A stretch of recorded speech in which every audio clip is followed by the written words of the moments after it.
My guest today is Dr. Bente Kalsnes, Associate Professor of Communication at Christiania University College. Dr. Kalsnes, thanks for taking the time out and welcome to the Social Media and Politics podcast. Thanks for inviting me.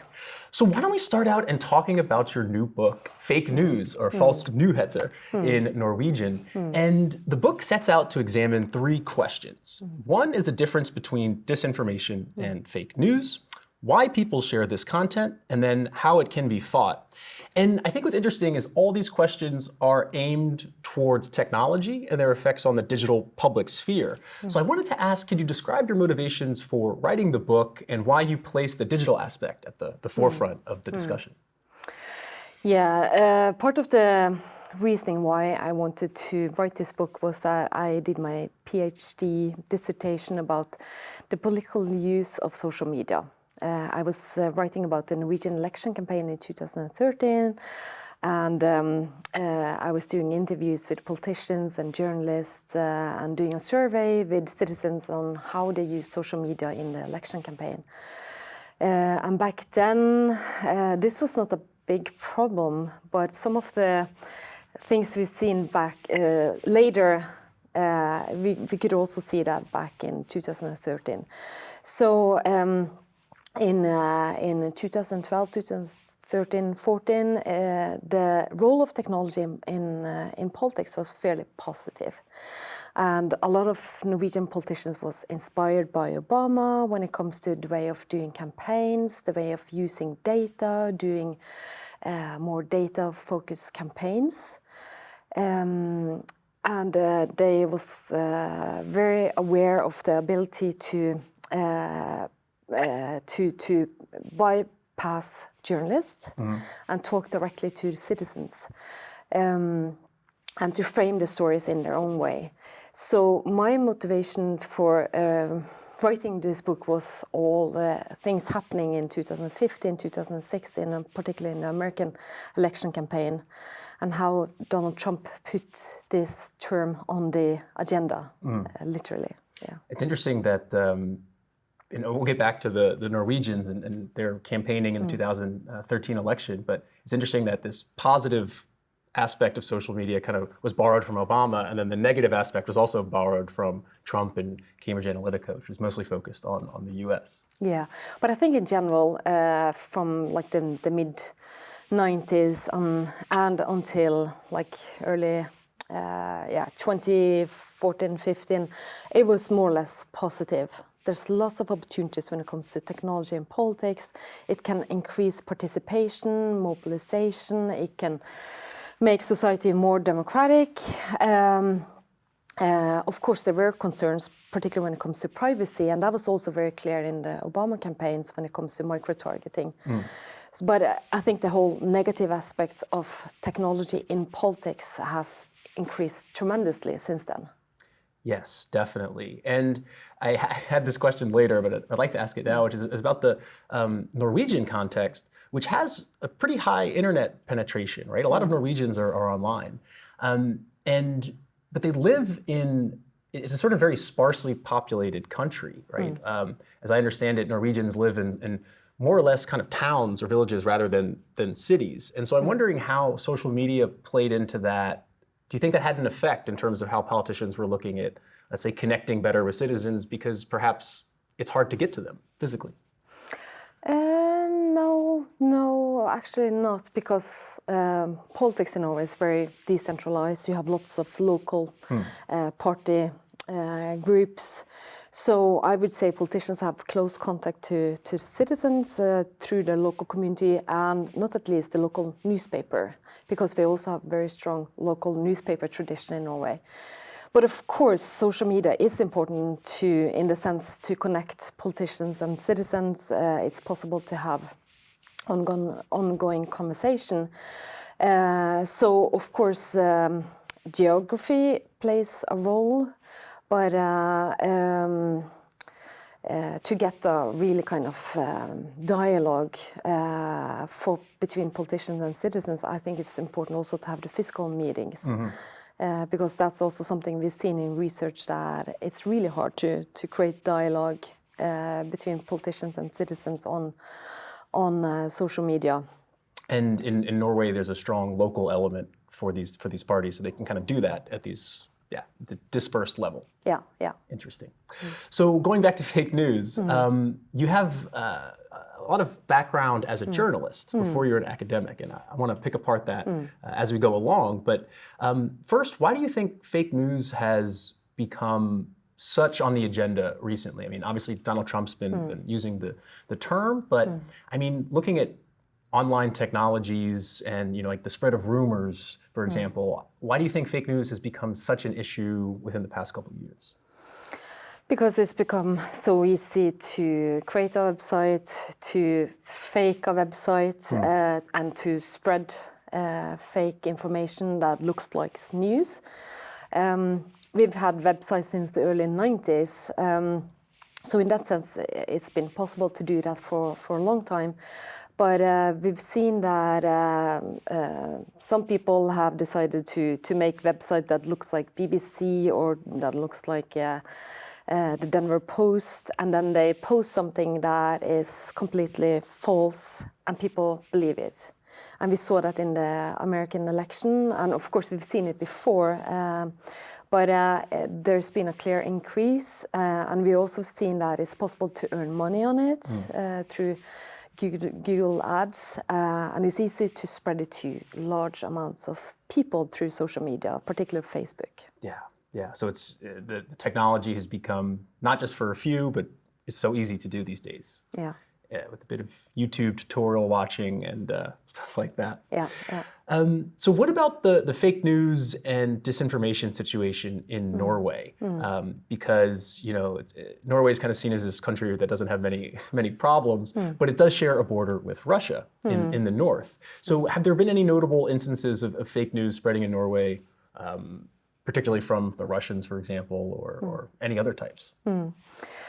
Okay, so if we start with the term, because fake news is used kind of like an umbrella term to describe different kind of problematic information. And one way to understand fake news is that it's completely made up. It's on a website that looks like a news site. It looks like news, but it's made up. So that can be one way of understanding that phenomenon.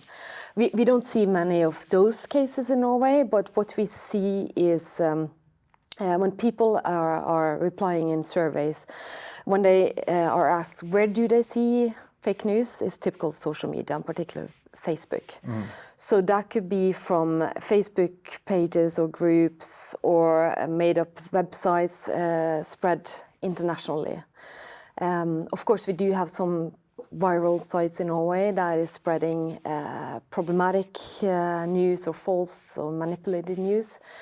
But in general, because Norwegians are also using the internet and social media, we are also getting that kind of story spread.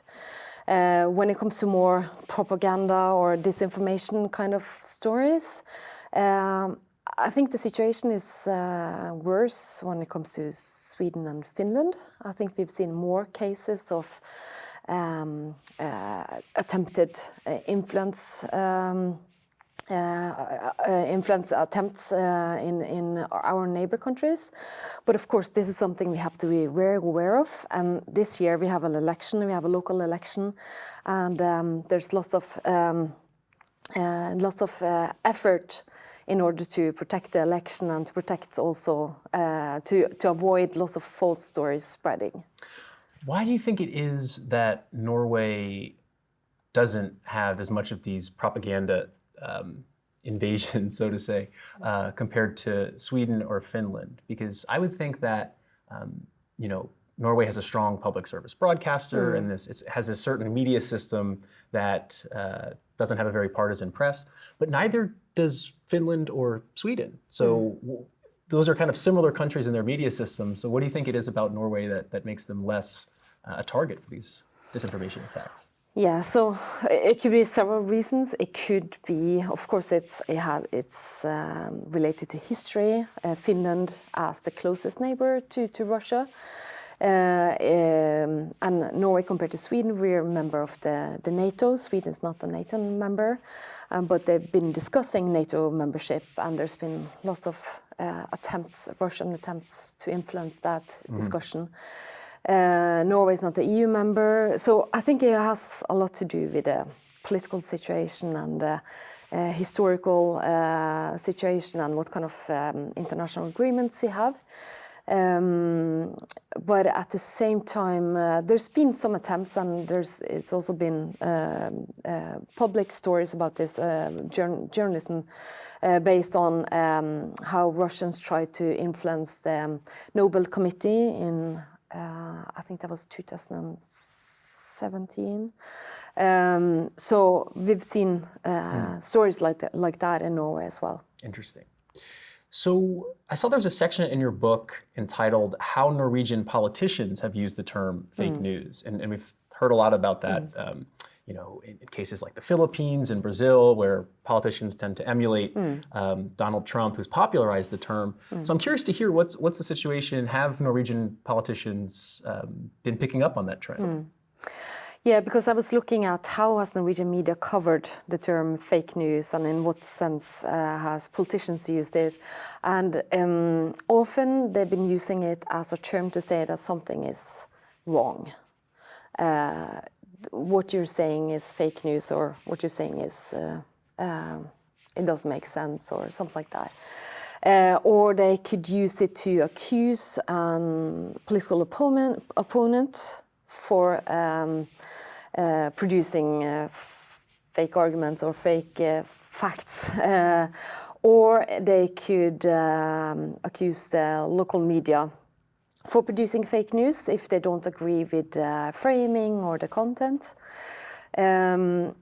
We've also seen some stories about politicians who say they have been victims of fake news. There's been campaign against them. But in general, politicians have been fairly careful with the term, in the sense that there's even been politicians who have warned other politicians not to use the term to criticize media, because they know that it can have an effect when it comes to how citizens look at journalism and media in general. It can reduce the trust of journalism. So they say don't use the term because it's bad for the country as a whole, essentially. Yeah, basically. So I'm quoting one of the ministers who said that we should be careful about the way we're using this term, and because we've seen how Trump has been using it and how this is kind of like an attack on independent media. Do you notice a trend? We're just talking politicians broadly. Is it a certain type of politician that tends to use the term more? Like, is it the more right-wing, or in Norway you have is it the Progress Party? The Progress Party. Yeah. Is it this more sort of populist, classic understanding? One of the kind of original quote-unquote populist parties. Do they tend to use it more? Is it sort of that same kind of nationalist politicians that are using it, or is it kind of across the political spectrum? Yeah, it was actually across the political spectrum, and I have to say my study of the politicians is more like a shorter case study, so I haven't been able to look at this over many years across many politicians, but it was kind of interesting because it was used much more in local newspapers. Politicians in local newspaper was using it more than in the national media, so it might be a concern on the national level that we should be a bit careful about this term, while on the local level it's become more like a saying for something you dislike. Could that also be because local politicians maybe don't have the same filters, or maybe they're not as trained as well? Like, there's sort of a different dynamic with local politicians, right? A lot of times you don't have to be a career politician to be a local politician. So maybe do you think they're adopting these trends, or not thinking about the democratic implications, perhaps? It could be, but in general, the term has been fairly popular, and we've seen a high increase in the use of the term when we look at the media archive. So I think it has become a term that lots of people are using, not only politicians, but also people in general, to say that something is fake. But when we tag along news, it makes an impact on how we look at news. Right, right. And on that point, I want to talk a little bit about your work in the media in Norway and building up the online presence there. But I wanted to ask about, you cover in the book fact-checking and what can be done to sort of combat fake news. So from your research, what have you found in terms of the effectiveness of fact-checking, and maybe what are some of the ways that we can fight fake news? Yeah, I think that's an interesting part of the research, because we don't have all the answers. And I think we need a lot more research into that area, because we know that how corrections are made, how they're presented, how they're framed, how they're illustrated are very important. Some researchers are talking about making a truth sandwich. George Lakoff is talking about that. You shouldn't repeat the lie immediately. You should explain the correction, and then you can say something about the context, and then come back to the correction again. Because if you constantly repeating the lie while doing the fact checks, people are going to remember the lie. Right. So and also. There are some findings that say that people are remembering images or videos better when it comes to corrections.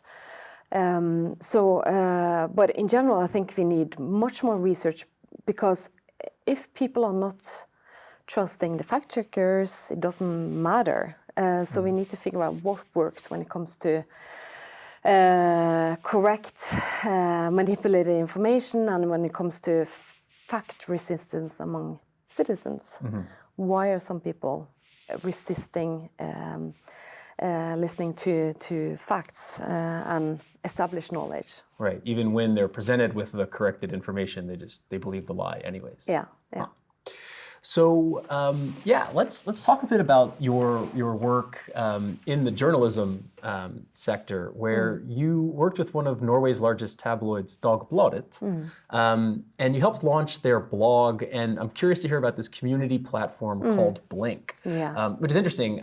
As I understand it from reading your profile, it was kind of getting one of Norway's largest media into the online space, and kind of in the time when that was maybe not so established. So what were you doing there, and what was this Blink community? Yeah.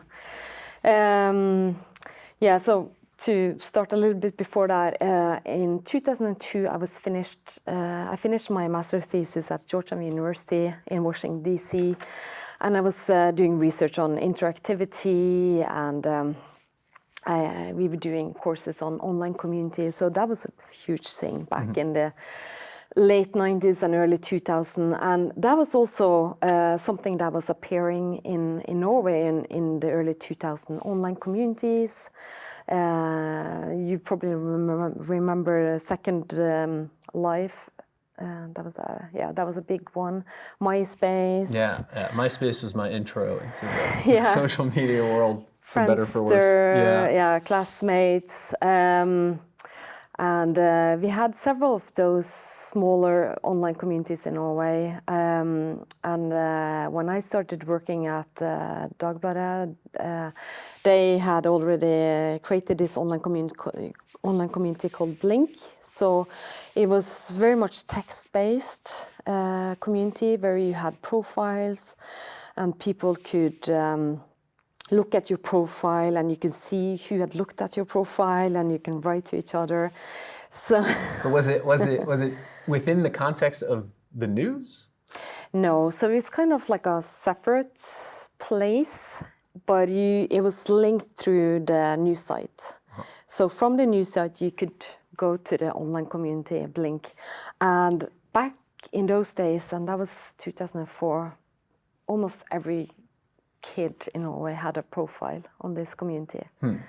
Kids, not your typical Younger. newspaper reading audience. Yeah, so youth youth, they had profiles and they connected to each other and they wrote to each other, and of course there were lots of issues and problems and concerns related to that. So we had several online communities in Norway before Facebook, but they more or less they disappeared when Facebook arrived. Because one of those that you worked with afterwards was called Origo, and I'm curious to hear about that. It's interesting to hear about all these kind of failed cases of social media to get a sense of why these 4 or 5 now or so are so popular. So what was Origo? Was that similar to Blink or?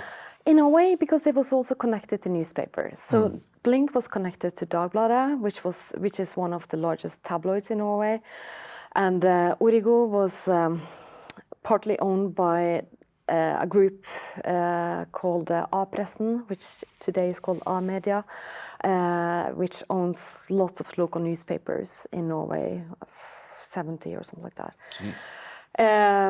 So all these local newspapers, they had the opportunity to use Origo as part of an online community to the local newspaper. So if you had 2,000 readers of the newspaper, they could have a profile, they could share pictures, they could put events into the calendar, they could post kind of blog posts. We didn't call it blog posts, but basically that was what it was.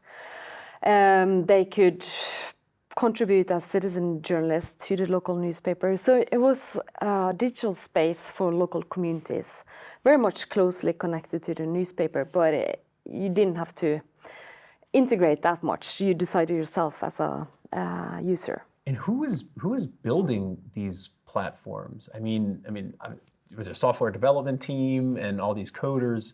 Were they kind of was it just in Norway that they were kind of coding the platform itself?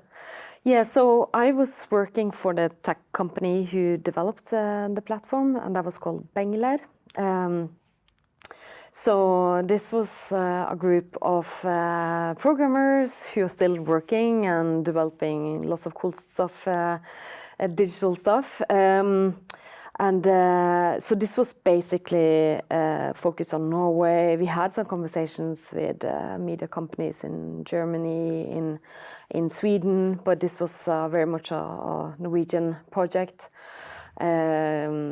But I think in some of the communities where it worked really well, there was this really interesting effect in the sense of people posting pictures, contributing content, text, creating events, like physical events based on the online community. But of course, to be able to develop as good technology as some of the big American Silicon Valley companies, it requires a lot of resources. Yeah. And this was a small company. So it was very hard to compete. I can imagine. Yeah. I can imagine. So we were talking earlier about Norwegian politics being very kind of rooted in the local level, having a strong local presence.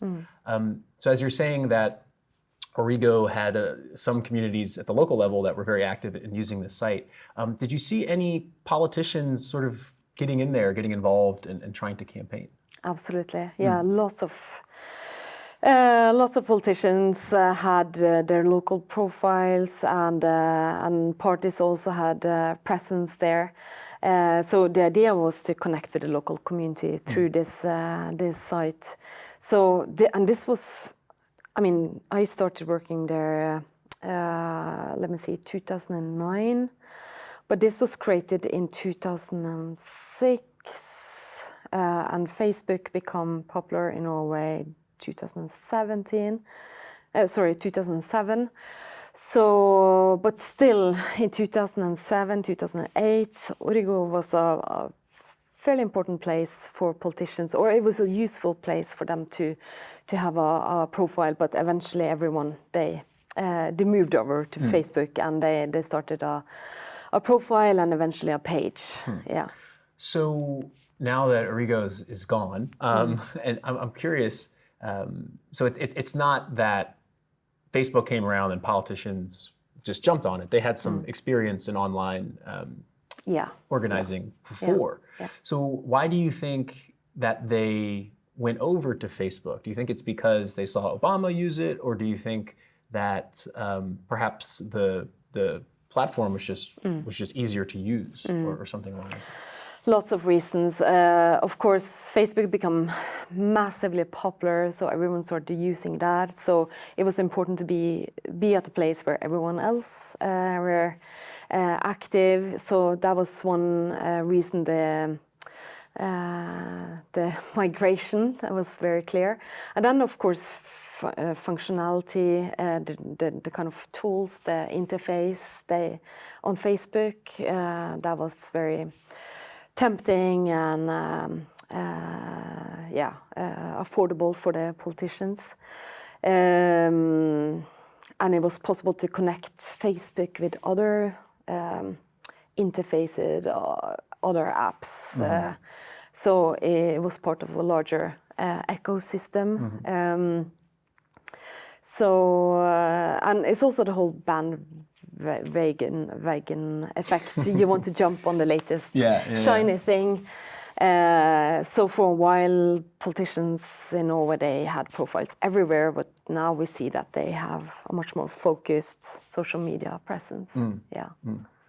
And I want to talk a bit about this migration to Facebook, because you've done some work, as you were saying, on the 2013 election, where you did a really interesting study that was really novel at the time, because you mixed some interviews with the trace data from the platform. And you had a really interesting take on it, which is politicians are saying certain things about how they're using social media, but let's check actually how they are using it. And can you tell us a bit about that study and what you were kind of trying to do there? Because I guess this was the first Norwegian election after Obama had sort of popularized social media. Yeah, I mean, we saw politicians who went on Facebook in like 2008, 2009. So we had the election in 2013 and then in 2009, but in 2009 that was not very big. But the whole saying at the time, also internationally, was that these platforms, these technologies are very social. You have to create dialogue. That's the whole purpose of that. If you're not into dialogue, what's the point of using Twitter or Facebook or YouTube even? You were supposed to be active in the comment section and create this community with your users. So I wanted to look into the reality of this kind of saying, because that was something that appeared in the interviews, that they wanted to have dialogue with the actual citizens. With the citizens, with their supporters, but also opponents. And in order to check that, I wanted to look at the comment section, and I wanted to see how often are they in dialogue or answering people in the comment section. And since there's so many comments, we had to figure out a way to, how can we optimize how we can track the appearance of the page owner. So with some help from programmers at the University of Oslo, we created a database where it was possible to look at how often the page owner is appearing in the comment section. And then I looked at the political parties and checked what kind of dialogue tendency do we see here.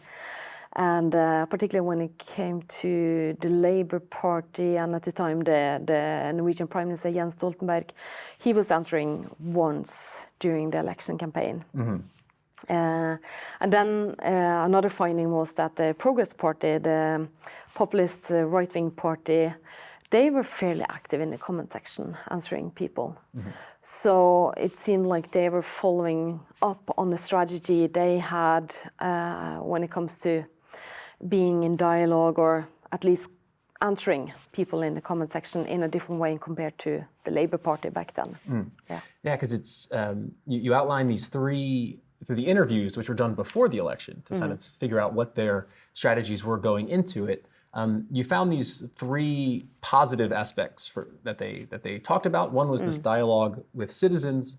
The other one was getting feedback from them to see how their policies are doing, and then bypassing the media, which we talked about before. But then there were these negative aspects that they also mentioned, and that was offensive behavior from citizens, getting negative media attention, and then just not having the resources to do it. So I'm wondering if you could talk about particularly the negative aspects. How are Norwegian politicians thinking that, we've been talking about how, okay, we can create this dialogue with citizens. That doesn't happen in all the cases. But what about these negative aspects? How is social media perceived as something that could hurt their efforts campaigning? Yeah, it's interesting you mentioned that, because I think it's still a huge problem. And when it comes to hate speech, that's become a much larger problem since that study. In Norway? In Norway, yeah. Also in the politicians' comment sections, because they get so many comments, and it requires so much resources from the party or the politicians to be able to moderate and delete and respond to comments. So it's a fairly hard job to be able to have some kind of civilized comment section. So when it comes to hate speech, that's become a big topic, in the sense that it's happening on politicians' Facebook pages, but also on social media in general, and on Twitter, and in different groups. And we've also seen politicians who are retiring from office because they don't want to continue because of the level of hate speech. Yes. Do you think that tends to affect women more? We hear a lot about that in terms of harassment. We know that there's a difference in the type of harassment female and male politicians get. Often it's more personal harassment, more sexual threats against women or female politicians. But we've also seen examples of male politicians pulling out of politics because of the online behavior. Interesting. So you mentioned, and I think it's as we're recording, in 2 or 3 weeks, there's local elections in Norway, and particularly because I think Norway is so interesting in having this strong local component to their politics and the newspapers and things like that. What are you seeing in terms of politicians' social media use there? I mean, there's an uptick in campaigning, I'm sure, but is there anything interesting that's going on at the local level in terms of social media or digital? Yeah, of course, I think the whole use of social media has become much more professionalized. They have clear strategies. More politicians are using Facebook pages compared to back in 2013. We also have seen some politicians who have removed their pages and only using their private profile. So there's some interesting tendencies. And we also see that quite a few politicians are using Instagram, Twitter not so much. But another thing that is much more popular these days is that people are discussing in groups. You have more thematic groups concerning important issue in the election campaign, and lots of the conversation is going on within those groups. So I think in general, and then we also know that advertisement has moved from lots of the online sites and of course printed newspapers to the online communities, or to Facebook and Google. So there's also a transfer of money from Norwegian media to Mark Zuckerberg. So in general, social media is important, but it's complicated. And I did a speak last week about micro-targeting in Norway, because now we are able to see the advertisements, the sponsored posts the different parties have published. And But I must say that the tool Facebook has released so far is not very impressive. Library. The ad library is not very helpful. No, it's not. No. But you know that is something all the parties are doing. They're paying money to get more visibility on Facebook. It's interesting what you say about the local politicians moving away from pages and using their personal profile. Because actually, I think with Facebook putting in this, where they're de-ranking the content from pages and promoting that from friends, it's probably a smart move. But then they're limited to, say, 5,000 friends, and then they can't micro-target. So I wonder how that will play out for these. I mean, you have to have a pretty small constituency to be friends with 5,000 people and your family. No, but the general tendency is that compared to 2013, many more politicians have pages now compared to back then. But I was looking at the numbers in 2018, and then I saw that among 169 politicians, 6 or 7 had removed their pages. And I was like, why is that? But I guess if you're a local politician and you have a strong network on your personal profile, it's more effective than having a kind of empty page. Yeah, it's interesting. I hadn't heard that before. That's great. Well, I know you have some things to do, meetings, and we have a conference soon. So, Dr. Kalsnes, thanks so much for taking the time out and coming on the podcast. Yeah, thanks for having me. Awesome.